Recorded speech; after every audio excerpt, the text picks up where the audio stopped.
Hi வணக்கம், welcome to positive tribes. ஒரு நல்ல வைன் பண்ணணுன்னா கிரேப்ஸை நல்லா கசக்கி பிழியணும்.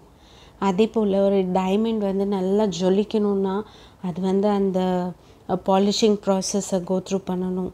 அதே போல் தான் ஒரு விதை முளைச்சி விருட்சமாகணுன்னா அது it has to go through a period of darkness to germinate. இந்த மாதிரி லைஃப்பில் ஸ்ட்ரெஸ், டென்ஷன், பெயின், சஃபரிங் இந்த மாதிரி எல்லாம் கடந்து போய் அதுக்கப்புறம் தான் நம்மளால் நம்மளோட பர்பஸை கண்டுபிடிக்க முடியும்.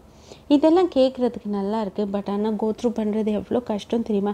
என்னால் முடியல, I want to give up அப்படிங்கிற மூமெண்ட்டில் இருக்கீங்கன்னா இந்த பதிவு உங்களுக்கானது.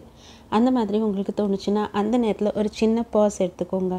நீங்கள் டயர்ட் ஆகிட்டிங்கன்னா கிவ் அப் பண்ணக்கூடாது, பட் ரெஸ்ட் எடுத்துக்கணும். ரெஸ்ட் எடுத்திங்கன்னா உங்களோட எனர்ஜி உங்களுக்கு திரும்ப கிடச்சிரும். ஸோ நீங்கள் இருக்கிற சுச்சுவேஷன் உங்களுக்கு ரொம்ப ஸ்ட்ரெஸ்ஃபுல்லாக இருக்குது, உங்களால் ரேஷ்னலாக திங்க் பண்ண முடியல, உங்களுக்கு கிவ் அப் பண்ணணுன்னு தோணுதுன்னா ஒரு குட்டி பிரேக் எடுத்து உங்களோட என்வாயன்மெண்ட்டை சேஞ்ச் பண்ணிக்கோங்க.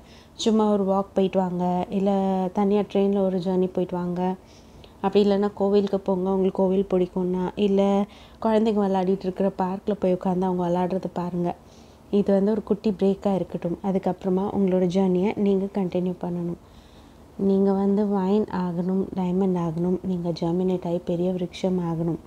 அதுதான் விதி, அதுதான் வாழ்க்கை. ஸோ அதுக்கான எந்த விஷயமா இருந்தாலும் நம்ம அதை பொறுத்துட்டு ஒரு பாஸ் கொடுத்துட்டு ஒரு ரெஸ்ட் எடுத்துகிட்டு நம்ம ஜேர்னியை கண்டினியூ பண்ணி தான் ஆகணும்.